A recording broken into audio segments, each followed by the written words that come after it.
तो चलिए जी स्टार्ट करते हैं हमारा आज का class mission aquaculture part 7।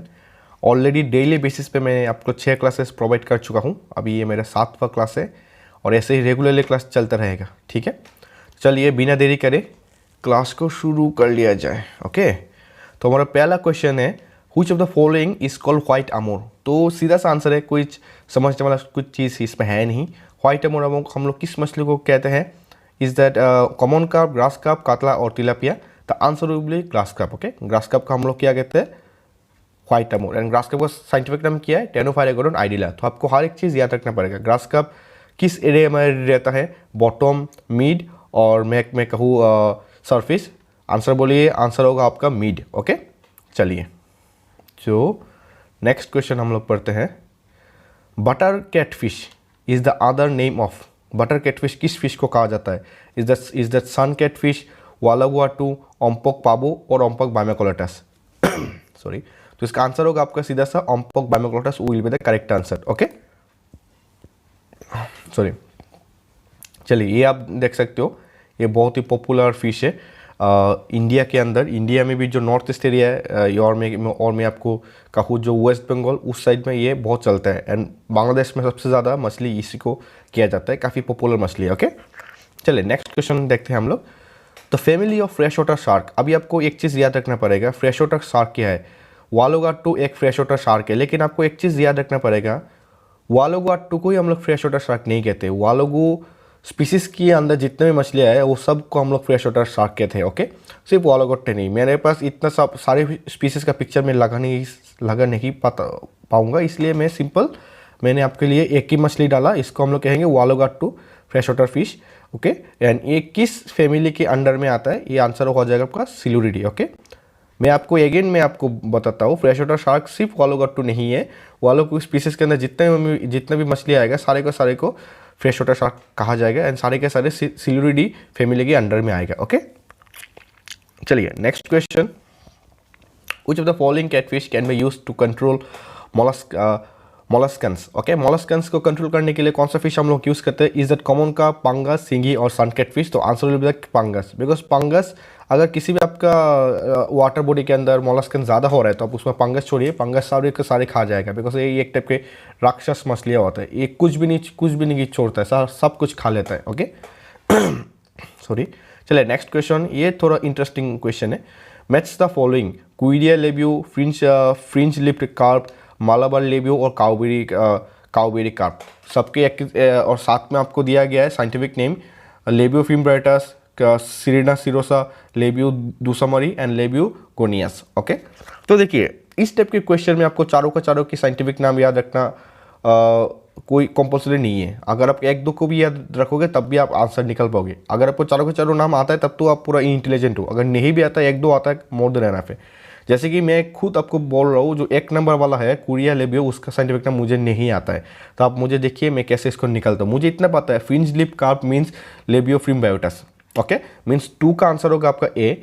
And जो 4 है काउबेरी कार्प का साइंटिफिक नाम है सिरेना सिरोसा, मतलब 2 का आंसर होगा ए एंड 4 का आंसर होगा सी। अभी आप आंसर में देखिए, 2 का आंसर है, 4 का आंसर भी। ये देखिए 4 नंबर क्वेश्चन में क्या आ रहा है? 2 का आंसर ए, 4 का आंसर बी। अभी देखिए ये जो साथ में ये 2 का आंसर बी, 2 का आंसर ए, 4 का आंसर बी। देखिए 2 एंड 4 ये दोनों का दोनों आंसर सेम। इसके में 2 का आंसर सेम है, 4 का भी आंसर सेम है। तो अभी मुझे और एक निकलना पड़ेगा। मुझे ये पता है मालाबार लेब्यू का साइंटिफिक नाम है लेब्यू दूसमरी, मतलब 3 होगा अपना सी। तो 3 सी मतलब option 4 will be the correct answer. This is the correct answer. Okay, चलिए next question. Agriculture lime match the following. Agriculture lime, slake lime, quick lime, सबका हम लोग क्या क्या कहते हैं? देखिए इसमें सबको एक चीज़ तो पता होगा ही होगा कि क्विक लाइम मतलब कैल्शियम ऑक्साइड। आपको पता होगा ही होगा, सबसे ज़्यादा क्विक लाइम यूज़ किया जाता है पॉन्ड के अंदर। तो क्विक लाइम मतलब कैल्शियम ऑक्साइड, मतलब 3 होगा आपका बी। तो 3 होगा बी, मतलब जैसे 1 हो गया, 3 होगा बी, 3 होगा बी। देखिए आपको एक ही से पता चल गया कि answer 1 will be the correct answer. फिर भी आप मिला लीजिएगा।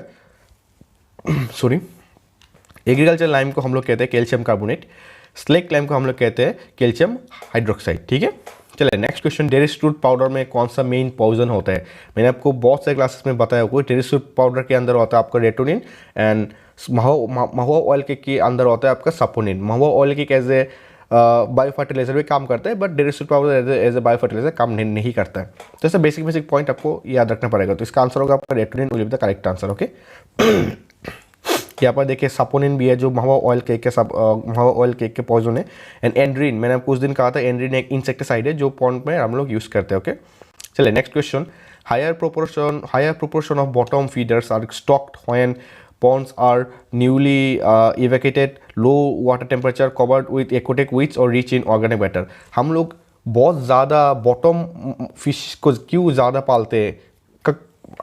आई मीन टू से कब हम लोग बॉटम फिश को ज़्यादा पालते हैं? बॉटम फिश के अंदर कौन कौन सा कॉमन फिश आएगा? अगर मैं IMC एंड एक्जोटिक का बात करूँ, एक्जोटिक में आपका आएगा बॉटम, आपका हो गया मृगल एंड एक्जोटिक में, सॉरी IMC में हो जाएगा आपका मृगल एंड एक्जोटिक में हो जाएगा आपका कौन सा कॉमन क्रब। तो ये दोनों का हम लोग क्यों एक्सेप्ट पालते हैं?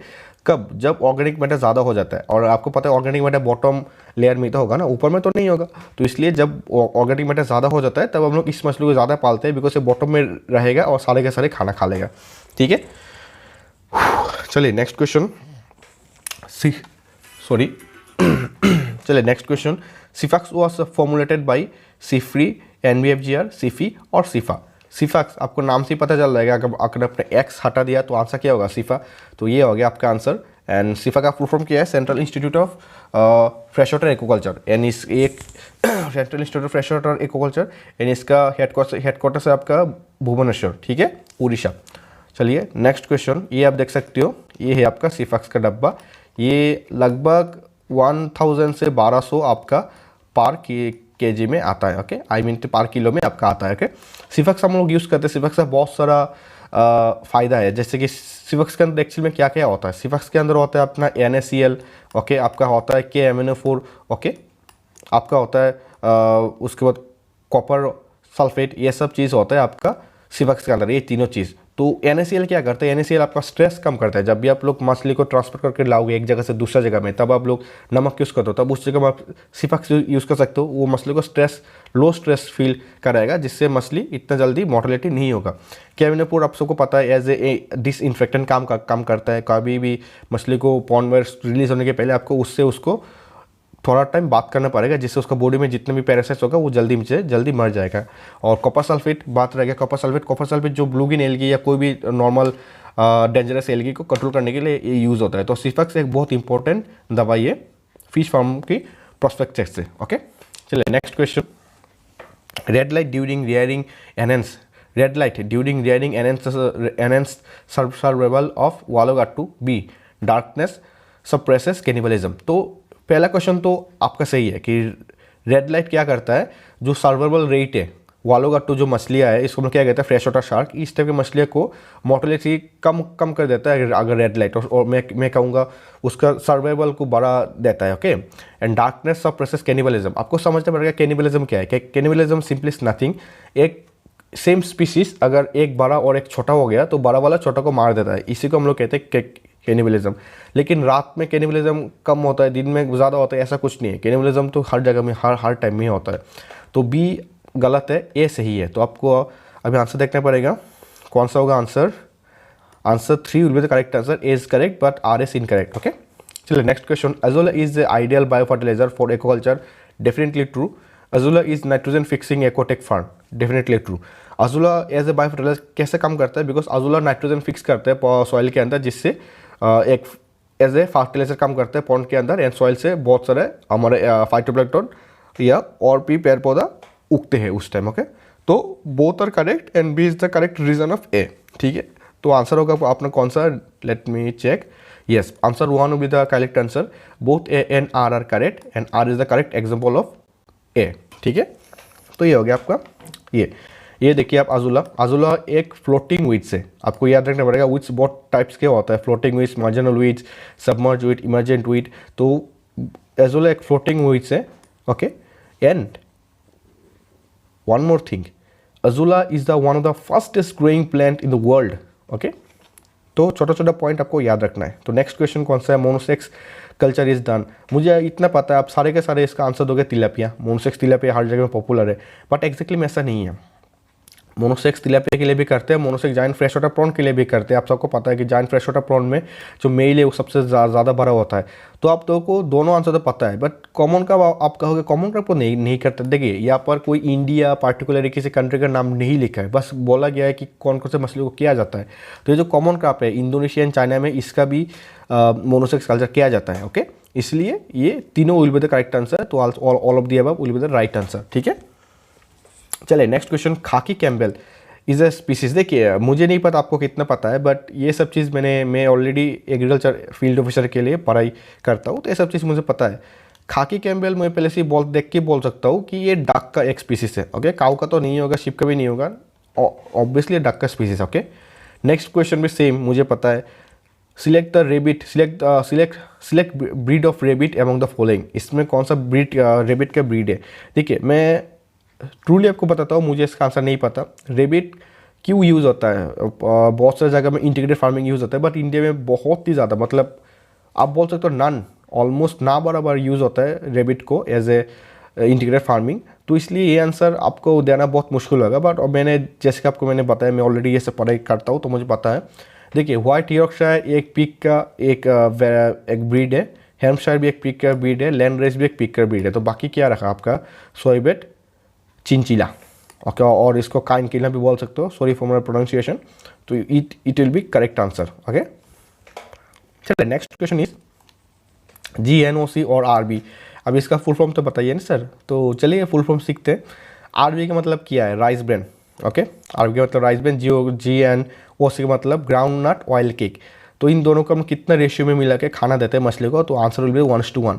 And groundnut oil cake बहुत महंगा आता है, इसके जगह में आप यूज़ कर सकते हो मस्टर्ड ऑयल केक, जो भी सेम, वो उसका भी रेशियो होगा आपका 1:1। ओके, चलिए next question. Full form of AICRP। AICRP का फुल फॉर्म क्या है? All India coordinated research project. तो all India coordinated research project आ जाएगा 3। देखिए आंसर में आपको पूरा सेम रहेगा, बस लास्ट में चेंजेस कर देगा, प्रोजेक्ट की जगह में आपको दिया जाएगा प्रोग्राम। तो इसलिए हमेशा अपना आंसर में पूरा ट्रस्ट रखिए। ओके, कन्फ्यूज नहीं होने का। ठीक है, next question. Which integrated fish farming is the most common in India? आप सबको पता है answer will B cattle, because peak farming and duck farming में ज़्यादा प्रॉफिट का चांसेस ज़्यादा है, but peak farming duck farming India में हर जगह में नहीं होता। इंडिया हर जगह में काऊ है, आपको पता है, गाय हमारे माता है, ऑब्वियसली चलते ही रहता है। तो इस मामले में गाय को सबसे ज़्यादा प्रेफर किया जाता है। ओके, चलिए एको बाजार ऐप लॉन्च बाय, ये भी आपका आंसर हो जाएगा CIFA, central institute of fresh water aquaculture. CIFA से ही बनाया गया था, एको बाजार ऐप भी सिफा से ही बनाया गया था। ओके, चलिए next question. Pangasius is annual spawner, multiple spawner, seasonal spawner और year round spawner? Answer will be seasonal spawner. ये एक पार्टिकुलर सीजन पे ही स्पॉन करते हैं। ओके, चलिए व्हिच इज ट्रू अबाउट मागुर फ्राई? तो इसका आंसर आपको पता होना चाहिए। प्लैंक्टोनिक, हार्बीवोर, फोटो नेगेटिव और नन ऑफ दिस। देखिए photo negative and photo positive fishes के अंदर क्या डिफरेंस है? फोटो पॉजिटिव फिशेस वो है जो जिस तरफ से सनलाइट आता है उस तरफ वो मूव करता है, क्योंकि उसको सनलाइट अच्छा लगता है, उस सनलाइट से उसका ग्रो जल्दी होता है। बट ऐसे भी बहुत सारे मछलियाँ हैं, और मैं कह सकता हूँ मछली का एक पर्टिकुलर स्टेज है जिस स्टेज पर वो धूप पसंद नहीं करता है। फोटो नेगेटिव मतलब फोटो के उल्टा साइड में वो जाता रहता है, जिस तरफ धूप आएगा वो उसका उल्टा साइड में जाता रहेगा। तो इसका आंसर हो जाएगा आपका मागुर का जो फ्राई स्टेज है। मागुर पूरा नहीं बोलूँगा, हाँ, मागुर का जो फ्राई स्टेज है, वो फ्राई स्टेज में क्या करता है, धूप की तरफ नहीं, वो धूप से नीचे चला जाता है, बिकॉज उसको धूप उस टाइम पसंद नहीं होता। जब फ्राई से फिंगरलिंग हो जाता है, बड़ा हो जाता है, तब थोड़ा सोच बुद्धि आ जाता है, तब वो लोग धूप की तरफ जाना शुरू करता है। ठीक है, तो answer will be photo negative. ठीक है, चलिए next question. Stocking density recommended for magur grow out. अभी देखिए यहाँ पर मागुर लिखा हुआ है, कुछ फर्क नहीं पड़ता। यहाँ पर अगर सिंगी लिखा हुआ होता, अगर पबदल लिखा हुआ होता, अगर इस जगह में आपका पंगस लिखा हुआ होता, अगर कोई लिखा हुआ होता, कुछ फ़र्क नहीं पड़ता। एट द एंड क्या मैटर करता है, जो कैट फिशेस है वो आप डबल पाल सकते हो या डबल स्टॉकिंग कर सकते हो नॉर्मल कार्प से। अगर एक पार्टिकुलर जगह में कार्प्स आप 1000 पाल सकते हो, तो उसी जगह पर आप कैटफिश आप उसका डबल 2000 पाल सकते हो। ओके, तो इसका आंसर होगा आपका 50 से 70,000 पर हेक्टर। तो आपको क्या पता है, 1 एकड़ में आप कितना कार्प्स स्टॉक कर सकते हो? 1 एकड़ में आप 5 से 6000 कार्प स्टॉक कर सकते हो। एम आई राइट और नॉट? ठीक है, अभी 1 हेक्टर मीन्स एक हेक्टर कितना, एक हेक्टर मीन्स 10,000 स्क्वायर मीटर, उसको लोग 2.5 से डिवाइड करेंगे तो जितना आंसर आएगा वो 4,000 square metre will be the 1 एकड़। ओके, तो एक हेक्टर में 70,000, 70 को अगर आपने 2.5 से डिवाइड किया तो इसका आंसर आ जाएगा आपका 28।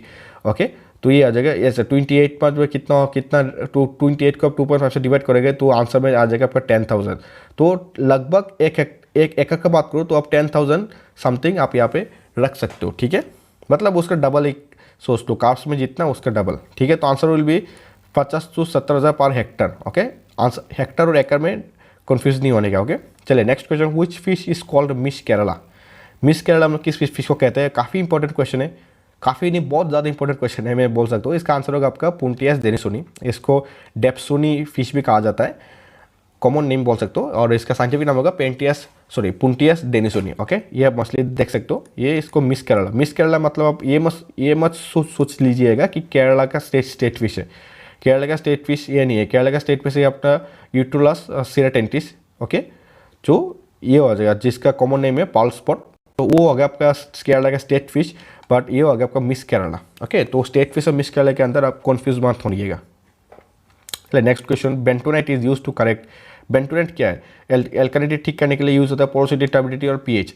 तो obviously answer will B porosity. देखिए क्या पॉन्ड बार क्या होता है, समटाइम्स अगर आपका पॉन्ड का पानी सूख जाता है तो आप देखोगे कि बहुत सारा दरारें पड़ जाता है पॉन्ड के अंदर, तो वो ये है पोरोसिटी। तो पोरोसिटी बंद करने के लिए हम लोग क्या यूज़ करते हैं? बेंटोनाइट। ठीक है, sorry. Next, number of ducks sufficient for 1 hectare pond. जब हम लोग इंटीग्रेटेड फार्मिंग करते हैं डक्स को लेके, तो डक्स कितना होना ज़रूरी है और सफिशिएंट है 1 हेक्टर पॉन्ड को फर्टिलाइज करने के लिए? तो answer will be 200 to 300 ducks is more than enough, not even sufficient, is more than enough to for fertilize 1 hectare pond. Okay, चलिए next question, chicken stop laying eggs after 18 months. अभी आप पूछोगे ये fish का question में क्यों आया? क्यों नहीं आएगा भाई?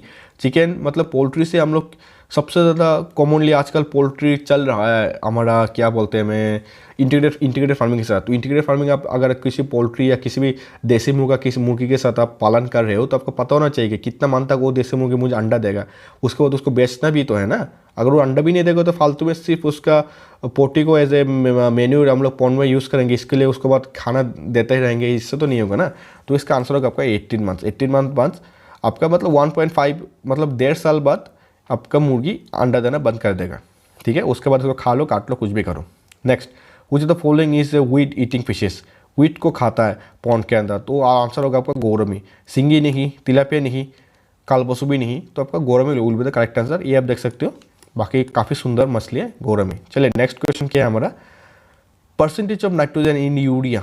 यूरिया के अंदर कितना परसेंटेज होता है? 46%, करेक्ट आंसर। ओके, नाइट्रोजन कितना होता है? 46% होता है आपका इसके अंदर नाइट्रोजन यूरिया के अंदर। अभी next question, raw cattle tank dose for fish pond. इसका आंसर होगा आपका 10 टन्स। ओके, देखिए मेन्यूर करने के लिए, बायो मेन्यूर करने के लिए बहुत सारे चीज़ होता है। एक होता है आपका काउ डंक, एक होता है आपका पिग डंक, एक होता है आपका पोल्ट्री डंक, डक डंक, बहुत सारे चीज़ है यार मतलब मेन्यूर करने के लिए। बट हम लोग काउ डंक को क्यों प्रेफर करते हैं? बिकॉज काउ डंक बहुत इजीली अवेलेबल मिल जाता है। ओके, बट आप नोटिस कीजिएगा अगर आप पिग डंक यूज़ करोगे तो जिस जगह आपको बस 10 किलो यूज़ करना पड़ रहा है, उसी जगह अगर आप काउ डंक यूज़ करोगे तो आपको 200-300 किलो यूज़ करना पड़ रहा है। क्यों? बिकॉज काउ डंक में सबसे कम नाइट्रोजन होता है एज़ कम्पेयर बाकी मैंने आपको बताया, सबसे ज़्यादा नाइट्रोजन कम होता है। और अगर आप इसको as a bio fertiliser use करना चाहते हो तो सबसे ज़्यादा इंपॉर्टेंट चीज़ ही है आपको नाइट्रोजन कम होता है तो ज़्यादा देना पड़ता है। तो आंसर विल बी 10 टन्स। अभी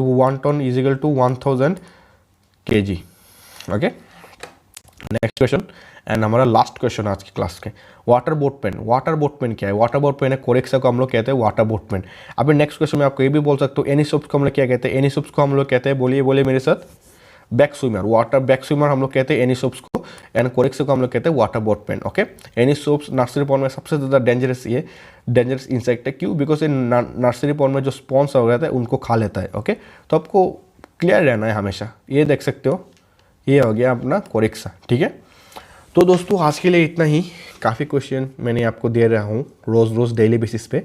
तो मैं ये उम्मीद करता हूँ कि आप मेरा पूरा वीडियो देखते हो एंड शायद आप मुझे सपोर्ट करोगे, क्योंकि देखिए आपके जैसा मैं भी एक एस्पिरेंट हूँ। अगर आप मेरा वीडियो पूरा देख रहे हो इसका मतलब आप सीरियस हो अपना पढ़ाई लेके। यार आप अगर पूरा थोड़ा भी वीडियो देख रहे हो मतलब आप भी एक एस्पिरेंट हो पढ़ाई को लेके, बट आप सीरियस नहीं हो। क्योंकि अगर आप सीरियस होते तो आप पूरा क्लास देखते, और अगर आपने पूरा क्लास देख लिया मतलब आप सीरियस हो। तो चलिए दोस्तों, क्लास को यहीं पे ख़त्म करते हैं हम लोग। और जैसे कि मैंने आपको बताया रोज़ डेली बेसिस में क्लास आता रहेगा, तो आपको भी शायद आपको भी पता होगा, और अगर आपको नहीं भी पता है तब भी मैं आपको बोल देता हूँ। मैं भी एक एस्पायरेंट हूँ, मेरे भी एग्ज़ाम आ रहा है दिस ईयर, मुझे भी कुछ ना कुछ बनना है एंड दिस ईयर कुछ ना कुछ बनना है। तो मैं रोज़ मेहनत कर रहा हूँ आपके लिए भी। आप भी जिस स्टेज पर रहते हो आपके लिए भी काफ़ी हेल्प होगा, क्योंकि ये सब क्वेश्चंस कोई ऐसा वैसा क्वेश्चंस नहीं कि बुक से उठाए और दे दिए। मैंने ऑलरेडी जेआरएफ के जो टॉपर्स हैं उनको मैंने बहुत सारा पैसा इन्वेस्ट किया है उनके ऊपर। उसके बाद उनसे जितने भी नोट्स हो सके मैंने लिया, जितने भी क्वेश्चन हो सके वो लिया, जो क्वेश्चन आने का चांसेस है वो मैंने लिया। उसी क्वेश्चन मैं आपको फ्री में दे रहा हूँ। ये सोचिएगा फ्री में दे रहा हूँ, हो सकता है एक दो क्वेश्चन आपको काफ़ी इजी लगे इसलिए आपने सोच लिया होगा कि ये तो मैंने बुक से उठाया, बट एक्चुअली वो क्वेश्चन इंपॉर्टेंट है इसलिए मैंने उसको दिया। एंड जो भी क्वेश्चंस मैंने दे रहा हूँ सब के सारे जेआरएफ को टॉपर्स ने बनाया है। ओके, तो चलिए दोस्तों आज के लिए इतना ही। कल फिर से सुबह मिलते हैं नया क्लास लेके। डेली बेसिस क्लास तो चलता रहेगा, चाहे मेरे वीडियो में व्यूज़ आए लाइक्स आए कुछ मैटर नहीं करता। एक दो लोग अगर मेरे वीडियो देखते हैं ना मोर देन एनफ है। चलिए दोस्तों आज इतना ही। जय हिंद जय भारत।